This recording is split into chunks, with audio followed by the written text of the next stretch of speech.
Welcome to Headphone News International Edition for Sunday, February 9th, 2025.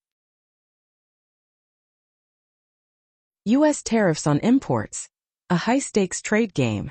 On October 5, 2025, President Donald Trump announced major tariffs on imports from Canada, Mexico, and China.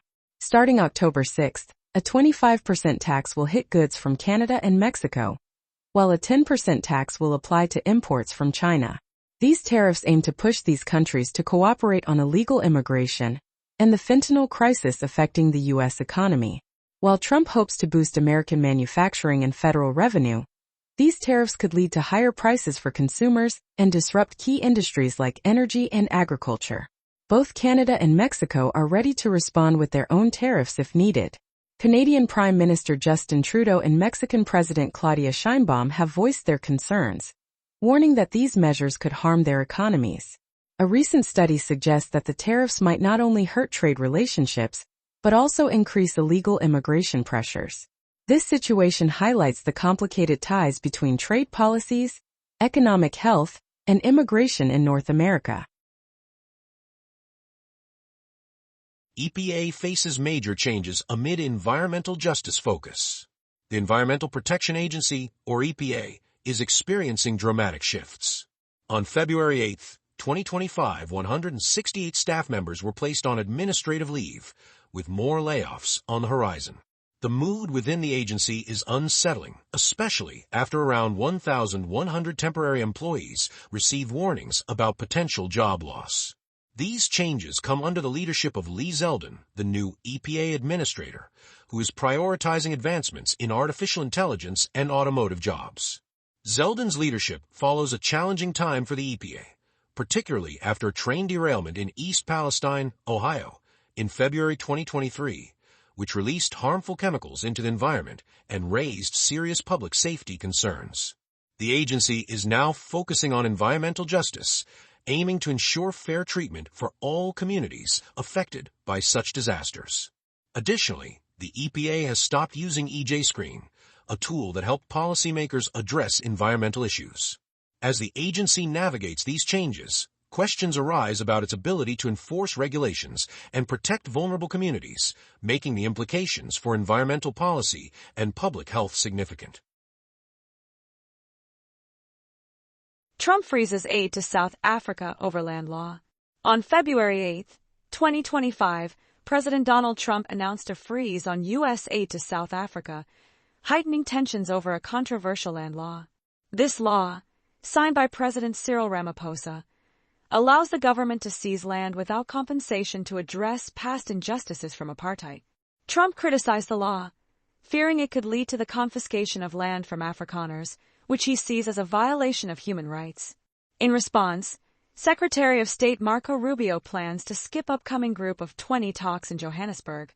The Democratic Alliance, South Africa's largest opposition party, argues that the law threatens property rights and foreign investment.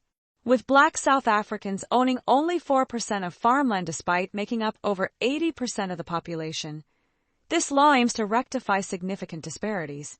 The aid freeze could have serious economic consequences for South Africa, highlighting the ongoing struggle for land reform and the complex relationship between the U.S. and South Africa. RBI's bold steps to ensure banking stability. On February 8, 2025, Sanjay Malhotra, the governor of the Reserve Bank of India, announced that the central bank is taking bold steps to ensure banks have enough cash flow. This statement, made during a press conference in New Delhi, highlights the RBI's focus on reducing fluctuations in the Indian rupee rather than targeting a specific price. Following a significant interest rate cut on February 7th, the RBI is addressing ongoing financial challenges, including inflation and cash flow issues in the banking sector. Lower interest rates can lead to cheaper loans for consumers, encouraging spending and investment.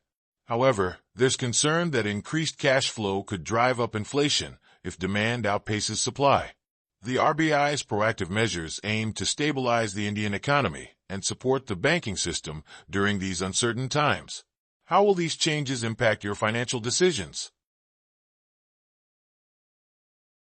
Nippon Steel's strategic shift in U.S. investment. Nippon Steel, a major player in Japan's steel industry, is making a bold pivot in its approach to U.S. Steel, a key American company based in Pittsburgh. In a recent press conference in Washington, D.C., President Donald Trump and Prime Minister Shigeru Ishiba announced that Nippon Steel will no longer pursue acquiring U.S. steel.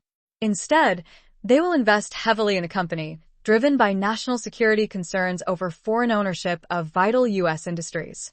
Initially, Nippon Steel planned to invest $14.1 billion for the acquisition, but President Trump expressed that this idea was psychologically not good. He stressed the importance of U.S. steel to the American economy and highlighted a new focus on investment rather than ownership. Prime Minister Ishiba echoed this sentiment, calling the investment mutually beneficial, with promises of Japanese technology to enhance U.S. steel's production. This strategic shift not only aims to strengthen economic ties between Japan and the U.S., but also reflects a growing caution in international trade regarding foreign investments in critical sectors. Russia claims control of Toretsk amid ongoing conflict in Ukraine. On February 7, 2025, Russia's Ministry of Defense announced that its forces captured the coal mining city of Toretsk in eastern Ukraine's Donetsk region. Ukraine's military quickly denied this claim, reporting fierce fighting in the area. Before the conflict, Toretsk had about 30,000 residents, raising serious concerns about the humanitarian impact of the ongoing violence. Known as Dzerzhinsk during the Soviet era, Toretsk is strategically important in the Donbass region, a hot spot since Russia's invasion of Ukraine began in February 2022. Reports indicate Russian forces are launching around 10 attacks daily on Ukrainian positions. Ukrainian spokesperson Nazar Voloshin stated that their troops successfully repelled all enemy assaults, describing the situation as chaotic. The conflict has led to widespread destruction, with many civilians fleeing or being evacuated. Capturing Toretsk could complicate logistics for Ukrainian forces and allow Russian troops to advance further. The situation remains fluid, with both sides engaged in intense military operations, drawing international attention and condemnation. Ecuador's crime crisis and presidential election. Ecuador is grappling with a surge of violence that has left its citizens on edge as President Daniel Noboa seeks re-election. Over the past 14 months, he has faced severe challenges, including daily blackouts and violent prison riots. Noboa's hardline approach to crime, known as mano dura or strong hand, has earned him a 50% approval rating, but critics warn it raises serious human rights concerns. His main rival, Luisa González, previously challenged him in the last election. Despite his popularity, experts point out that Noboa's inexperience has led to hasty decisions, especially during a recent electricity crisis caused by a historic drought. The assassination of fellow candidate Fernando Villavicencio and the escape of notorious gang leader José Adolfo Macias Villamar have intensified scrutiny on his leadership. In response to the violence, Noboa declared a strong stance against gangs, implementing states of emergency. While the homicide rate dropped nearly 20% in 2024, it remains alarmingly high. As he campaigns for a full term, Noboa faces ongoing controversy over his governance style and authority. Elliott Investment Management takes a stake in BP. Elliott Investment Management, a major activist investor from the United States, has snapped up a significant stake in BP, the well-known oil company based in London. This move comes as BP faces tough competition, with its company value sitting at around £69 billion, much lower than rival Shell's £161 billion. Elliott aims to push BP to make important improvements to boost shareholder value. Recently, BP announced plans to sell a refining site in Germany to cut costs by at least $2 billion by the end of 2026. So Murray Auchincloss is working hard to regain investor trust after the sudden exit of his predecessor, Bernard Looney, last September. To streamline operations, BP also plans to reduce its global workforce by over 5%. Elliott, managing about $70 billion in assets, has a history of advocating for significant changes at various companies. The upcoming Investor Day on February 26, 2025, will be crucial as BP presents its new strategy, shaping its future in the ever-changing energy landscape.